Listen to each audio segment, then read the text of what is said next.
Okay. I'm so glad that I am with you today again. After maybe like 3 months or 4 months. Anyway, I'm here to share with you something about quadratic function. But before we move on to that, I would like to congratulate Jaira. Where's Jaira? For winning the Philippine Mathematical Olympiad. Let's give her a big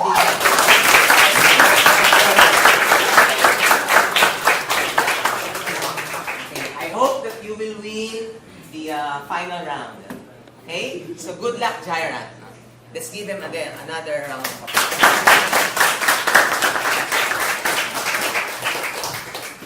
Okay. So for today, I'm going to share with you another topic in quadratic function. But before we move on to that, let me give you the objectives of the lesson for today. Upon completion of this activity, students will be able to determine the following. 1, the axis of symmetry. 2, the direction of the graph.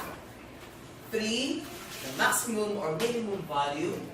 And the domain and the range of quadratic functions. And then after that, we are going to compare the graphs of quadratic functions. Okay, so for today, we are going to review about our past lesson.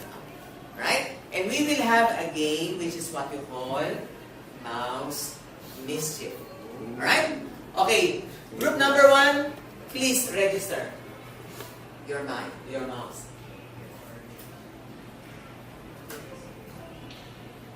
Group number 2, please. Good. Group number 3, please. Good. Group number 4, please. Good. Group number 5, please. Where's number 5? Turn on. There we go. Whoa. There you go. Okay, next, group number 6. Very good. Group number 7. Very good. Okay, so let's start. Now, here is the rule of the game. The first one to get the correct answer will gain 2 points. Those groups who will be getting the right answer, but not the first one, will be given 1 point. And the group which will not answer the question correctly will be given 0 points. Is that clear? Yes. Okay. Okay, the first question, go. Oh my goodness. What the hell? Okay. Alright. I think everybody got the correct answer. Very good. Who was the first one who got the correct answer? Which group? Group number 2. So group number 2 will be given 2 points, no? And the rest will be given 1 point. Okay. Alright? Okay? Alright. Next. Let's move on to question number 2. Go. Hindi ko makita.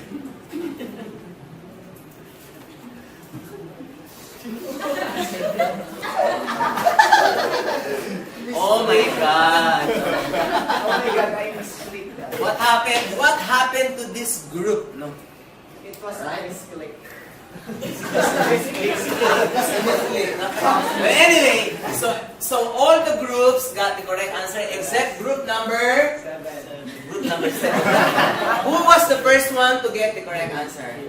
Group number 4. Okay, so group number 4 will be given 2 points. The rest 1 point. But group number 7, 0. Sorry for that. Okay? Next question. 1, 2, 3, go.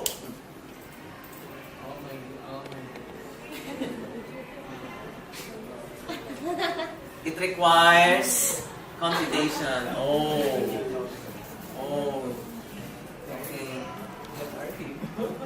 Everybody got the correct answer? Everybody got the correct answer. Very good. So fast, no? But who was the first one to get the correct answer? Group number 1 will be given 2 points, and then the rest will be given 1 point. Okay, right? Next. Okay, question number 4. Let's see.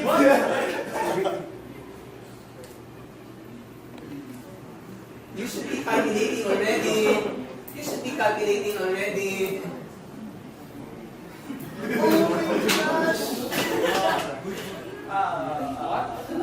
Is there time limit here? 36, 35, 34.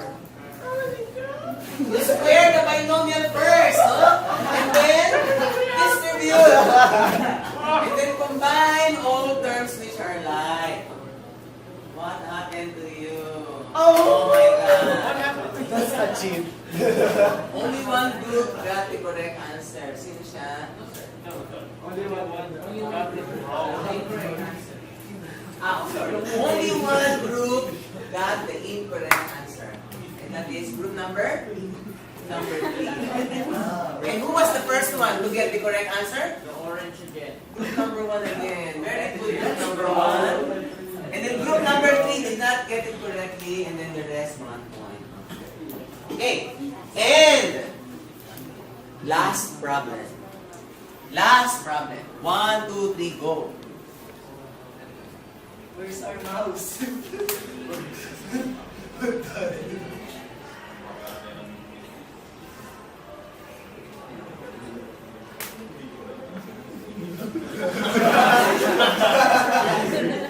Come on, group number 7, where are you?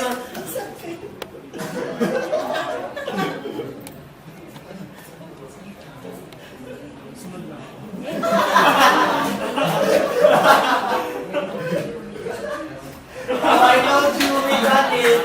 We got it.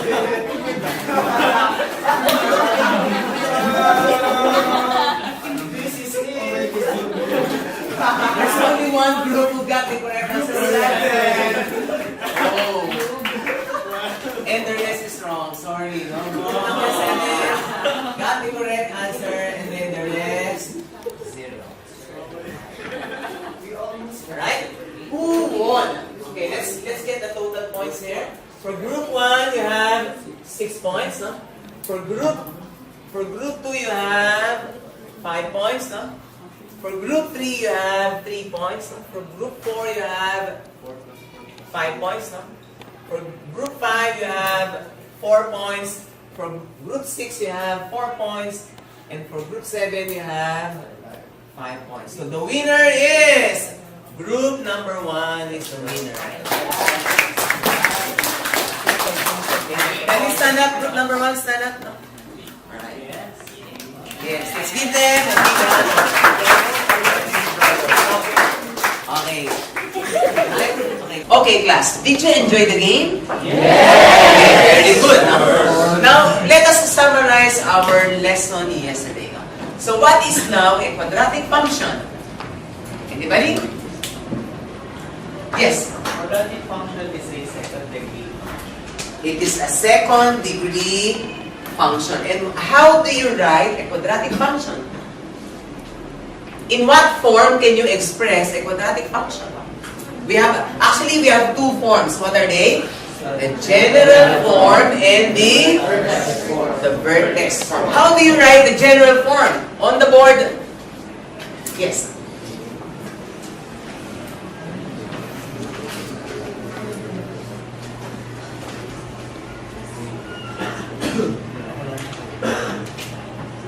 Very good, no? So the general form of a quadratic function is f of x equals ax squared plus bx plus c. Okay? What about a, b, and c? What are they? Coefficients. No? They are any real number. So you would write here that a, b, and c are what? Are elements of R. Okay. And we can change that form in vertex form. How do you change the general form in the vertex form? How? How do you change a general form of a quadratic function to vertex form? By? Yes. We can convert the general form into the vertex form of a quadratic function by using the completing the square method. Yes. Oh my God. By completing the square, we can change a general form to vertex form. And how does a vertex form look like? Who can write that on the board? Yes, Ian.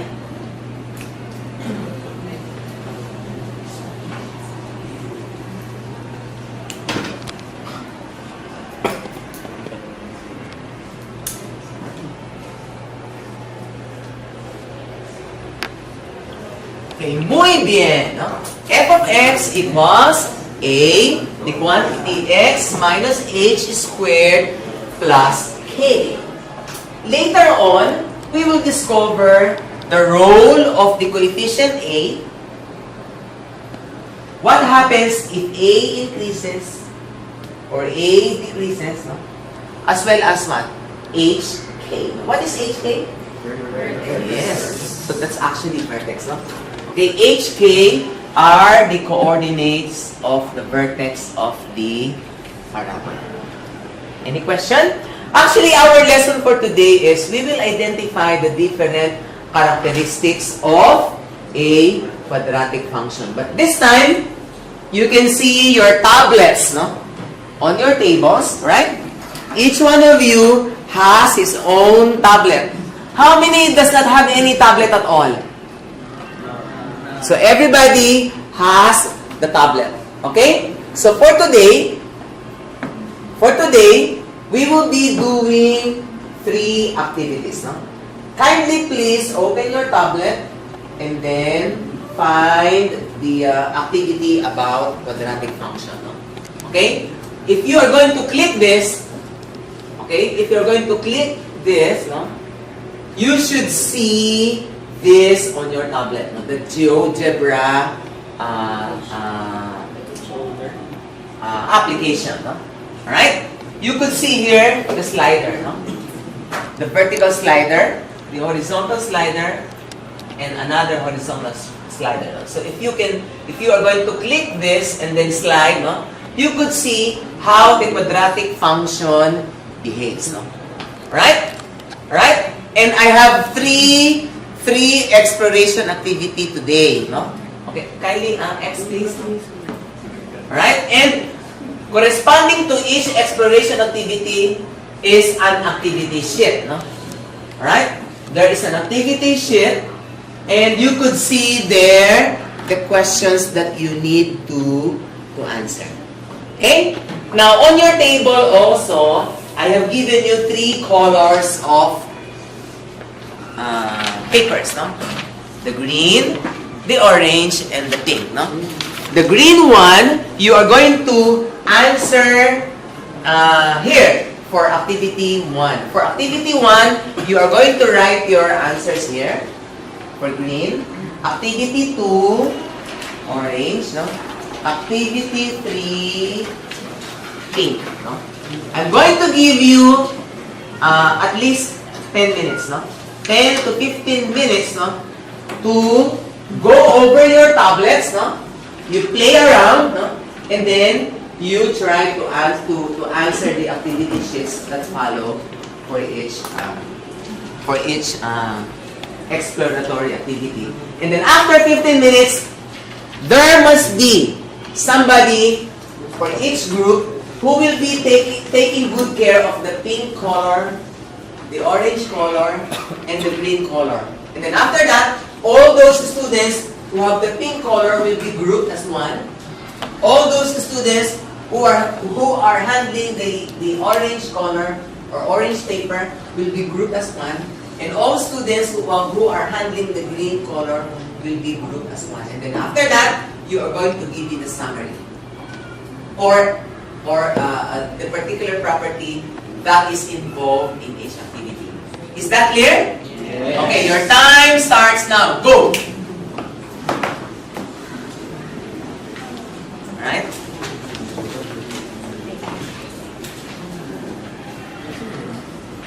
Okay, kunan mo ako dito.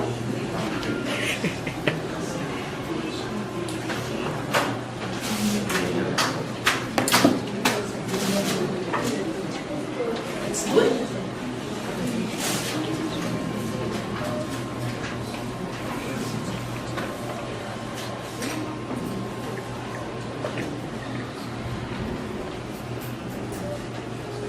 You cannot see it? In the activity. It's still loading. It's still loading. You just wait, okay?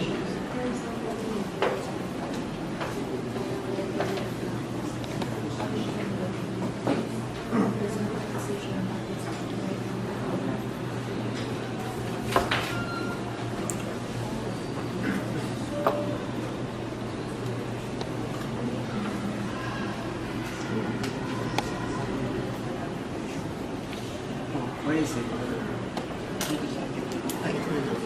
You can use this. Okay? There's no app. Oh my god. Anyway, this is not working. You can just use this. So let's first start. Activity number 2. That's the blue one. Yeah.